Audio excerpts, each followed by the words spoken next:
तो बच्चों, कैसे हो आप सब लोग। स्वागत है आपका इस वीडियो के अंदर। आज इस वीडियो के अंदर हम डायरेक्टिंग का पार्ट 4 करने वाले हैं और इस पार्ट के अंदर हम देखने वाले हैं one of the element of the directing which is communication. हमने सुपरविजन, मोटिवेशन, लीडरशिप पूरी तरीके से कंप्लीट कर लिया है। आज इस वीडियो में हम कम्युनिकेशन को, उसके फीचर्स को, इंपॉर्टेंस को, बैरियर्स को कंप्लीट कर लेंगे, उसके प्रोसेस को कंप्लीट कर लेंगे और ये चैप्टर हमारा पूरी तरीके से कंप्लीट हो जाएगा। ठीक है बच्चों, तो बिना किसी देरी के जल्दी से हम इस वीडियो को स्टार्ट करते हैं।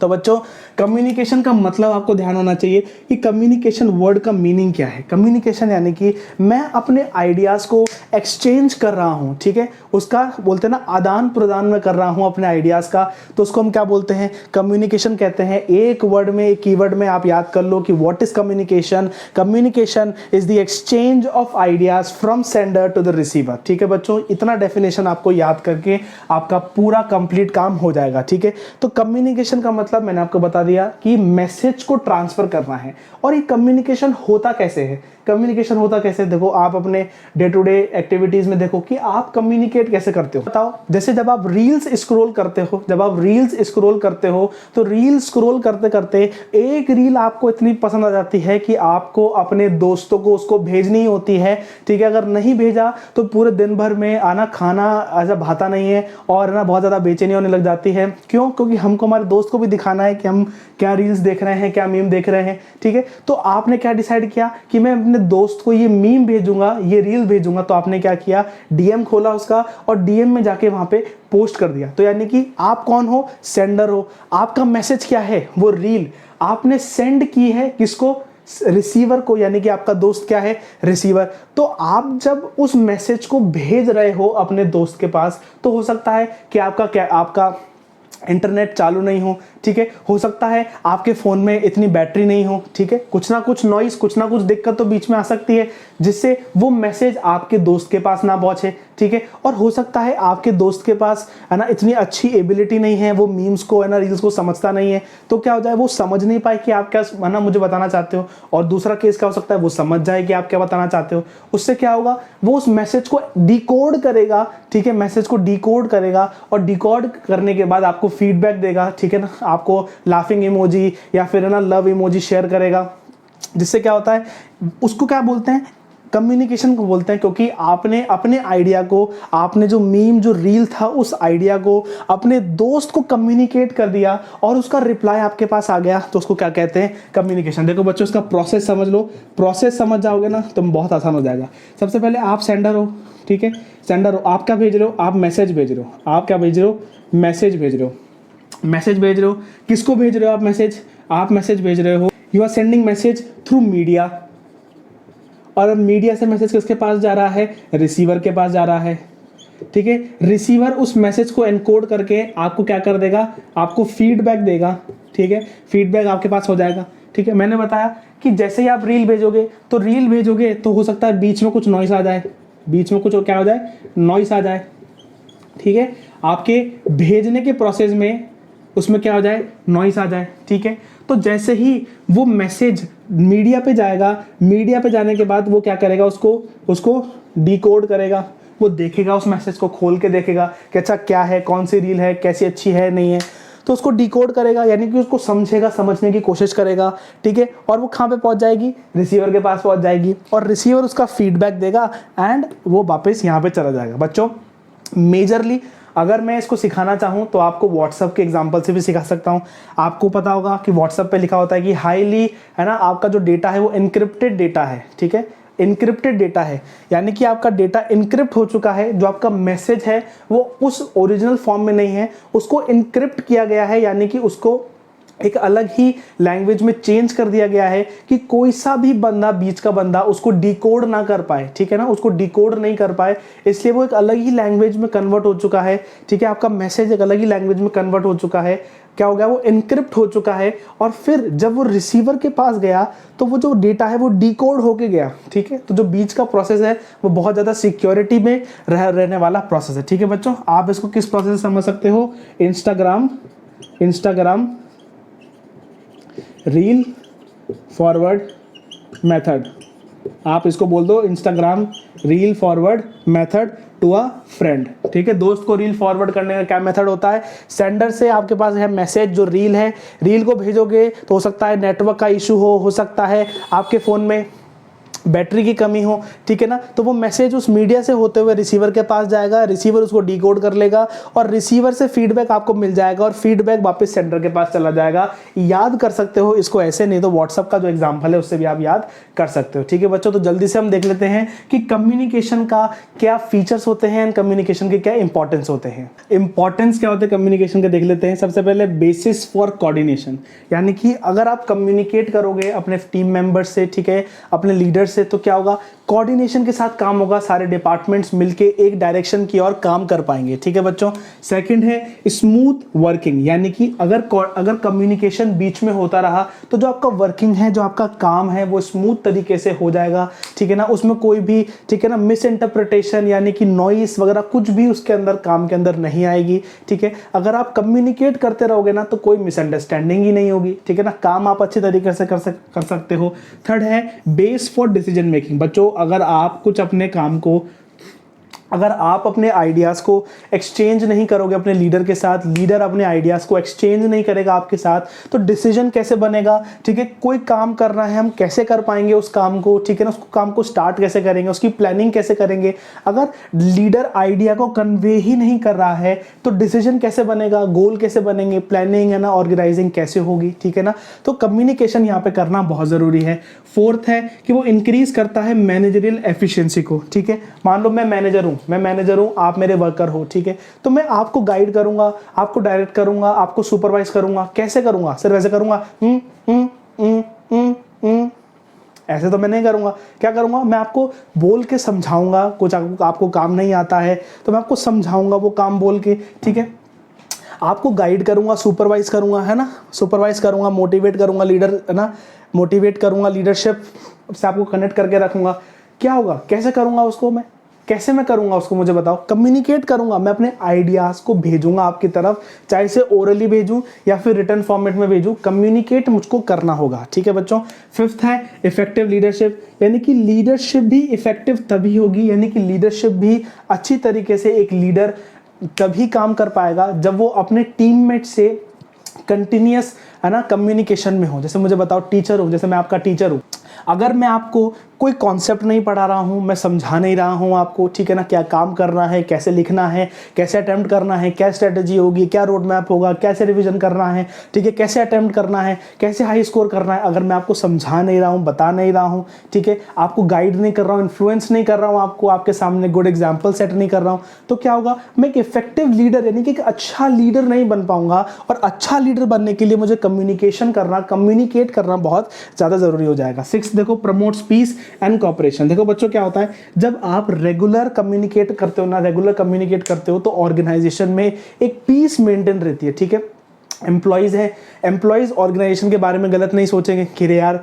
देखो जब काम आता है तब तो ये बहुत ज़्यादा मीटिंग्स करवाते हैं, ठीक है, ऐसे ऐसे करते हैं, और देखो डे टू डे में कोई मीटिंग्स नहीं है, कोई चेकअप्स नहीं है, हम इतना अच्छा काम कर रहे हैं, हमको कोई पूछने वाला नहीं है, हमको कोई बताने वाला नहीं है। तो इससे क्या होता है, कहीं पर थोड़ा ना मिस इंटरप्रिटेशन हो जाता है, कभी कभार ना दिमाग में एक अलग बातें चलने लग जाती हैं। ठीक है, इसलिए हमने सेकंड चैप्टर में पढ़ा था कि मेंटल रेवोल्यूशन बहुत ज़रूरी है। ठीक है, जिसमें जो वर्कर्स हैं वो ऑर्गेनाइजेशन के प्रति अच्छा सोचें एंड जो ऑर्गेनाइजेशन है अपने वर्कर्स के टूवर्ड्स में अच्छा सोचे। ठीक है बच्चों, एक प्रमोट्स पीस एंड कॉपरेशन, जैसे जितना कम्युनिकेशन होगा, जितना मैनेजमेंट एंड वर्कर्स के बीच में कम्युनिकेशन होगा, उतना अच्छा कम्युनिकेशन होगा, उतना ज़्यादा क्या होगा, कॉपरेशन बना हुआ रहेगा। ठीक है बच्चों, सब लोग आपस में मिलकर काम कर पाएंगे। ठीक है ना, जो वर्कर्स हैं, जो एम्प्लॉयज़ हैं, वो भी अच्छी तरीके से मिलजुल कर काम को कर पाएंगे। ठीक है बच्चों, तो मैं होप करता हूं कि आपको इंपॉर्टेंस ऑफ कम्युनिकेशन पूरी तरीके से समझ में आ गई होगी। देखो बच्चों क्या होता है कि जब हम कम्युनिकेट करते हैं, जब मैं मेरी बात, मेरे दिमाग के थॉट्स आपको ओरली या फिर रिटर्न तरीके से आपको एक्सप्रेस करने की कोशिश करता हूं, तो उसमें क्या होता है, कभी कभार कोई बैरियर्स आ जाते हैं, कभी कभार क्या होता है, कोई बैरियर्स आ जाते हैं और उस बैरियर को हमको ओवरकम करना होता है।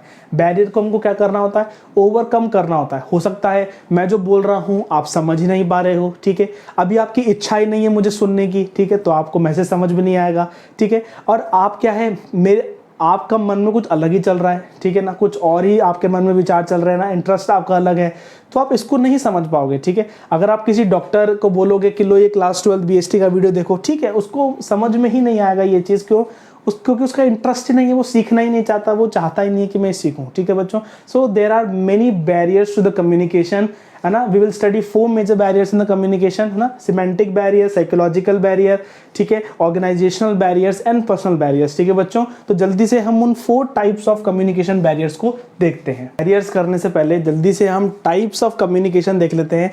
सबसे पहले कम्युनिकेशन के टाइप में आता है formal communication and informal communication. बच्चों जब हमने चैप्टर 5 ऑर्गेनाइजिंग पढ़ा था, जब हमने formal organisation and informal organisation पढ़ा था, ये कुछ ना कुछ वैसा ही है। देखो फॉर्मल कम्युनिकेशन का मतलब क्या होता है, यानी कि यहाँ पे सुपीरियर बॉस अपने, है ना, उससे बात कर रहा है, टीममेट से बात कर रहा है, लीडर अपने टीममेट से बात कर रहा है, ठीक है। सुपीरियर किससे बात कर रहा है? सबऑर्डिनेट से। इनफॉर्मल में क्या होता है? इनफॉर्मल में कोई कुछ भी नहीं होता। एम्प्लॉइज जो अपने डेजिग्नेटेड प्लेस पर बैठे हुए होते हैं वहीं पर आसपास में लोगों से बात करते हैं। क्यों? क्योंकि उनकी भी एक सोशल नीड्स होती हैं, उनकी भी एक बिलोंगिंग नीड्स होती है, ठीक है बच्चों। उनको भी दोस्तों से बात करनी है, दोस्तों से बात करनी है, ठीक है। Communication arises out of needs of the employees, ठीक है। पूरे दिन भर आप बैठकर सिर्फ काम ही नहीं कर सकते, ठीक है, आपको दोस्तों से बातें भी करनी है, ठीक है ना, आपको अपने इंटरेस्ट की बात करनी है, अपने नीड्स की बात करनी है, बहुत सारी बातें हो सकती हैं, ठीक है बच्चों। देखो फॉर्मल कम्युनिकेशन में कितने टाइप के कम्युनिकेशन होता है। देखो सबसे पहले वर्टिकल यानी कि वर्टिकल यानी कि नीचे से ऊपर वाला कम्युनिकेशन, यानी कि एम्प्लॉइज किससे बात कर रहे हैं? अपने लीडर से बात कर रहे हैं, सुपीरियर से बात कर रहे हैं। और एम्प्लॉय जब सुपीरियर से बात करेगा तो क्यों बात करेगा? 2 ही कारण हो सकते हैं, या तो उसको कोई दिक्कत है, या तो वो कुछ अपग्रेड चाहता है, इंक्रीमेंट चाहता है, ठीक है। यदि कोई भी ग्रीवियंस है, ठीक है, कोई भी दिक्कत है एम्प्लॉय को, सबऑर्डिनेट को, सुपीरियर से, तो उसको कौन सा कम्युनिकेशन बोलते हैं? वर्टिकल कम्युनिकेशन कहते हैं। सबऑर्डिनेट किससे बात कर रहा है? सुपीरियर से बात कर रहा है। हॉरिजॉन्टल यानी कि यहाँ पे वाला बंदा इस वाले बंदे से बात कर रहा है। जो एम्प्लॉय है वो दूसरे एम्प्लॉय से बात कर रहा है, लेकिन कुछ भी जो मन मर्जी चाहे वो बात नहीं कर रहा है, लेकिन ऑफिशियली बात कर रहा है, कुछ ऑफिशियल मुद्दों पर, फॉर्मल मुद्दों पे बात कर रहा है, ठीक है। तो उसको हम क्या बोलते हैं? हॉरिजॉन्टल, ठीक है। हॉरिजॉन्टली हम बात कर रहे हैं, ठीक है। डाउनवर्ड्स यानी कि सुपीरियर किससे बात कर रहा है? सबऑर्डिनेट से बात कर रहा है। किस से बात कर सकता है? हो सकता है उसको ऑर्डर्स देने हैं, काम करवाना है, काम का, है ना, रूटीन देखना है, स्केड्यूल देखना है, ठीक है ना, सब कुछ चीज़ चेकअप्स कर रहे हैं, तो ये डाउनवर्ड कम्युनिकेशन हो गया। डायगोनल कम्युनिकेशन यानी कि एक डिपार्टमेंट से दूसरे डिपार्टमेंट पे बात करना, यानी कि आप हो मान लो प्रोडक्शन में, तो आप प्रोडक्शन का हेड से नहीं, आप सीधा मार्केटिंग डिपार्टमेंट के हेड से बात कर रहे हो, तो ये क्या होता है? डायगोनल मेथड, डायगोनल कम्युनिकेशन हो जाता है, ठीक है बच्चों। इसमें देखो यहाँ पे एक इमेज आपके सामने आ रही होगी, देखो उसके अंदर chain, wheel, circular, free flow, inverted we, देखो इस टाइप के कम्युनिकेशन आ रहे होंगे, ठीक है। जिसमें देखो चेन में देखो एक हॉरिजॉन्टल, है ना, एक वर्टिकल बना हुआ है। सर्कुलर में देखो जो लोग बात कर रहे हैं वो सर्कुलर शेप में कर रहे हैं। फ्री फ्लो में लोग बात कर रहे हैं, ठीक है। तो इसको आप अपनी एनसीईआरटी में से जाके आराम से पढ़ सकते हो। देखो बच्चों, अगर इनफॉर्मल कम्युनिकेशन की आप बात करो तो इनफॉर्मल कम्युनिकेशन में एक नेटवर्क होता है, ग्रेप वाइन नेटवर्क, यानी कि प्रिडिक्ट नहीं कर सकते उस नेटवर्क को। इस इनफॉर्मल कम्युनिकेशन में बहुत ज़्यादा र्यूमर्स भी फैल जाते हैं, लेकिन असली जो फीडबैक होता है ना वो यहीं से मिलता है, ठीक है। मुझे बताओ, क्लास टीचर आपकी क्लास में आके पूछ रहा है कि मैं कैसे पढ़ाती हूँ, मुझे बताओ, तो आप क्या सोचोगे? अच्छा यार, मैम के सामने कैसे बोले कि मैम गलत पढ़ाती हैं, कैसे बोले कि मैम जो पढ़ाती है समझ में नहीं आता, हमारी क्लास लग जाएगी, ठीक है, हमारे इंटरनल असेसमेंट में कम नंबर भेज देगी मैम, नहीं बोल सकते। तो क्या करेंगे? हम दोस्तों में बात करेंगे, अरे यार ये मैम कैसी है, अरे यार टीचर कैसी है, कैसे पढ़ाती है, ठीक है ना। आप क्या कर रहे हो? इनफॉर्मली उसको कन्वे करने की कोशिश कर रहे हो, और जो इनफॉर्मली जो फीडबैक आते हैं ना वो बहुत हद तक सही भी होते हैं, ठीक है। र्यूमर्स फैलने का चांसेस हैं, ठीक है ना, सोशल उनकी बिलोंगिंग्स को पूरा कर रहा है, तो बहुत सारे बेनिफिट्स है ना, बहुत सारे नेगेटिव इंपैक्ट्स इसके होते हैं। कभी कभार काम टाइम पे नहीं हो पाता है, ठीक है।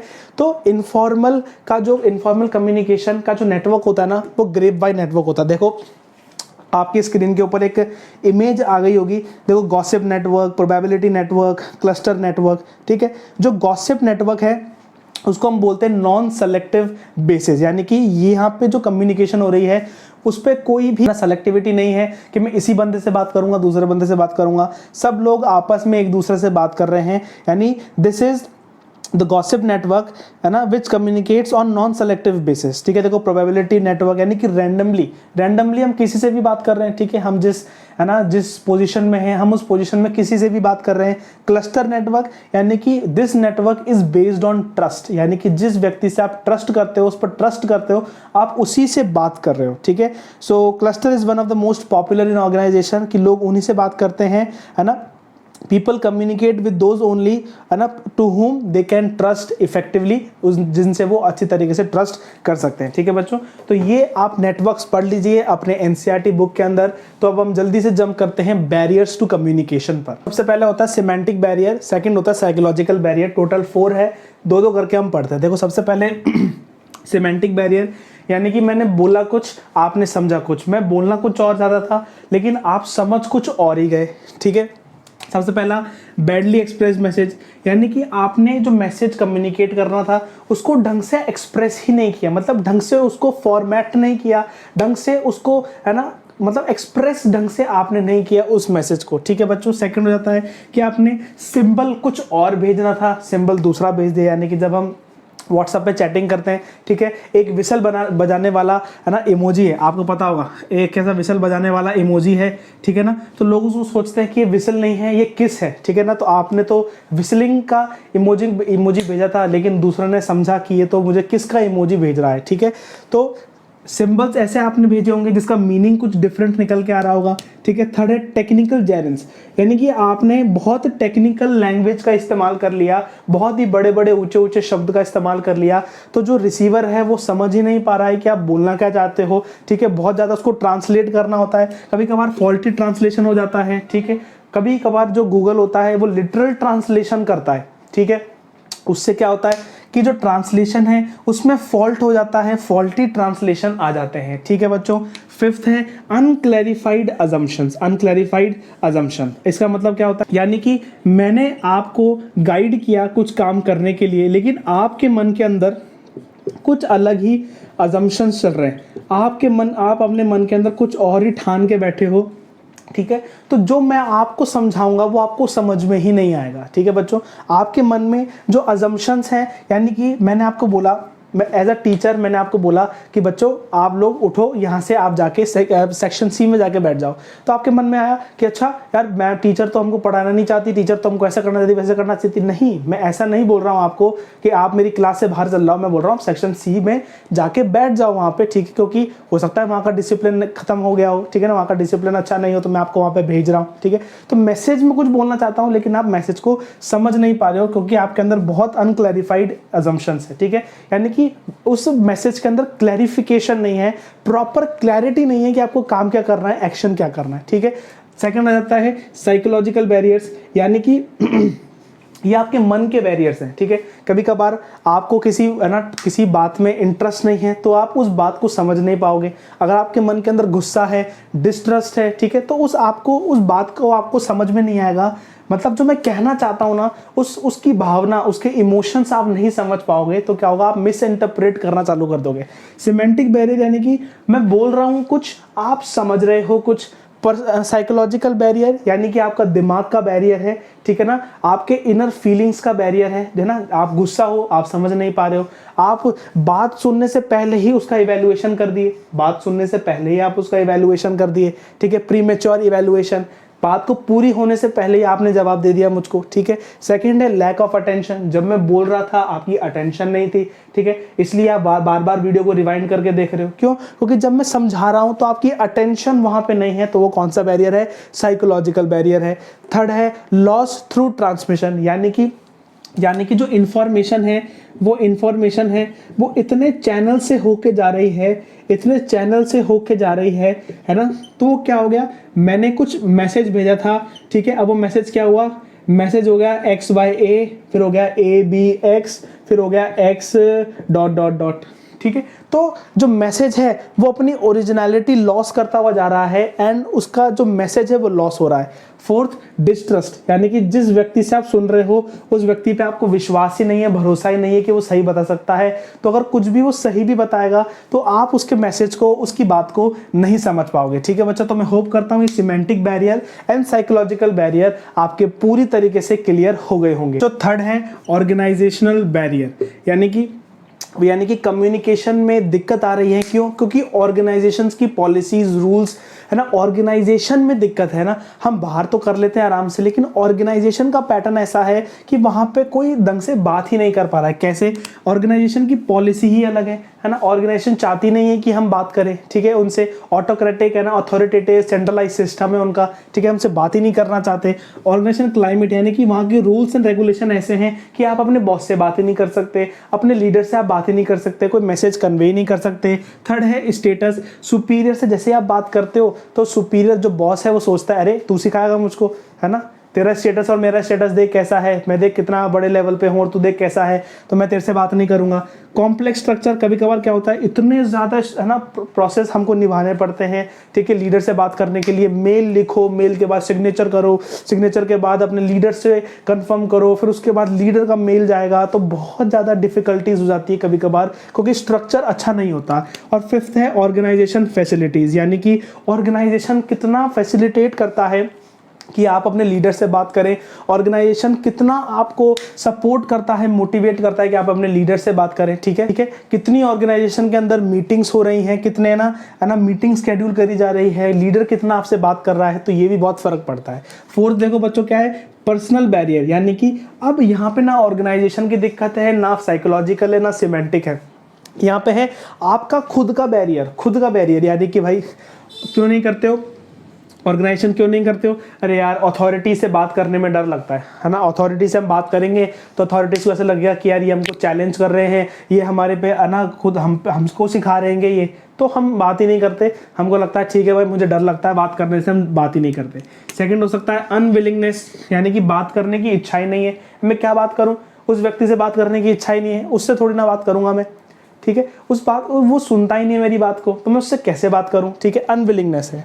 थर्ड क्या है, लैक ऑफ प्रॉपर इंसेंटिव्स, यानी कि ऑर्गेनाइजेशन आपको प्रॉपर इंसेंटिव्स नहीं दे रही है ना कुछ अच्छे आइडियाज को बताने के लिए। मैंने आपको इतना अच्छा आइडिया बताया जिससे आपकी कॉस्ट 50% डाउन हो गई, लेकिन फिर भी आपने मुझे कोई इंसेंटिव नहीं दिया, कोई भी मेरी रिकॉग्निशन नहीं हुई, कोई भी है ना मेरी तारीफ नहीं करी गई। क्यों? मैं तो एम्प्लॉय हूँ, मुझको क्या फर्क पड़ेगा कॉस्ट कम होने से, मुझे तो मेरी सैलरी मिल रही है। लेकिन फिर भी मैंने आपको सपोर्ट किया, मैंने आपको बताया कि आपको क्या करना चाहिए, लेकिन फिर भी आप मुझे कोई इंसेंटिव्स नहीं दे रहे हो, ठीक है। फोर्थ आ जाता है lack of confidence of superior, यानी कि सुपीरियर ऐसा मानता है कि मुझे सबसे ज़्यादा नॉलेज है, मुझे सब कुछ चीज़ पता है, तुम मुझे बताने की कोशिश मत कर देना, मुझे सब कुछ चीज़ पता है, तुमसे ज़्यादा मुझको पता है, ठीक है। तो जैसे ही सुपीरियर ये एटीट्यूड को दिखाने लगेगा तो जो सबॉर्डिनेट्स हैं, जो उसके लोग हैं, टीममेट्स हैं, वो कभी सुपीरियर से जाके बात नहीं करेंगे। एंड सुपीरियर से जाके बात नहीं करेंगे तो कौन सा बैरियर हो जाता है? Personal barrier. बच्चों इन 4 बैरियर के बीच में डिफरेंस देख लेना। सिमेंटिक बैरियर, बोला कुछ आपने समझा कुछ। साइकोलॉजिकल बैरियर, मैं को बात नहीं करनी है, ठीक है। फीलिंग, ठीक है, फीलिंग यानी कि मैं माइंड से और फीलिंग से बात नहीं करना चाहता हूं, ठीक है ना। हो सकता है मैं पहले ही उसको इवैल्यूएट कर रहा हूं, गुस्सा हूं मैं अंदर से, अनॉयड हूं, तो बात नहीं कर सकता हूं, ठीक है। थर्ड है ऑर्गेनाइजेशनल बैरियर, यानी कि मैं करना चाहता हूं, मेरे को बात करनी है, लेकिन ऑर्गेनाइजेशंस में ऐसे बैरियर्स हैं जो मुझे अलाउ नहीं कर रहे आपसे बात करने के लिए, ठीक है। फोर्थ है पर्सनल बैरियर, मैं खुद ही नहीं चाहता बात करना, क्योंकि मैं क्या हूं, मैं चाहता ही नहीं बात करना और कोई भी मुझे इंसेंटिव्स नहीं मिल रहे बात करने का, तो मुझे इच्छा ही नहीं है बात करने की, ठीक है बच्चों। ये 4 बैरियर्स हैं। तो कैसे हम इंप्रूव कर सकते हैं हमारी कम्युनिकेशन स्किल्स को, कैसे हम एक अच्छा कम्युनिकेटर बन सकते हैं? सबसे पहले आपको गुड लिसनर बनना है, आपकी टोन को, वॉइस को आपको अच्छा रखना है, आपकी बॉडी लैंग्वेज अच्छी होनी चाहिए, ठीक है। आपका आपकी वर्डिंग्स क्लियर होना चाहिए, कोई टेक्निकल जायरेंस नहीं होना चाहिए, है ना, आपको पहले से ही जजमेंट नहीं कर लेना है, ठीक है। फियर नहीं रखना है आपको, ठीक है ना, अपने ऊपर बिलीव करना है, कॉन्फिडेंस को बूस्टअप करना है, ट्रस्ट लेकर आना है, अपने वर्ड्स को क्लियर रखना है, स्पेसिफिक रखना है, ऑन द पॉइंट बात करनी है, ठीक है, ज़्यादा ही बॉडी मूवमेंट भी नहीं करना है, ठीक है, जो दूसरा बोल रहा है उसको सुनना भी है, ठीक है बच्चों। तो ये सारे चीज़ कम्युनिकेशन इंप्रूवमेंट में आते हैं, इसलिए आपको कम्युनिकेशन का कोर्स एंड कम्युनिकेशन की स्किल्स सीखनी चाहिए, जिससे आप पब्लिक स्पीकिंग बहुत अच्छी तरीके से कर पाओ, ठीक है बच्चों। तो यहीं तक आज हम पढ़ेंगे और यहीं के साथ पूरा हमारा चैप्टर कंप्लीट हो जाता है। लाइक शेयर सब्सक्राइब करना मत भूलना, कमेंट करके जरूर बताओ कि वीडियो कैसे लगी। मिलते हैं हम नेक्स्ट वीडियो में नए चैप्टर के साथ। Till then good bye, take care, thank you बच्चों।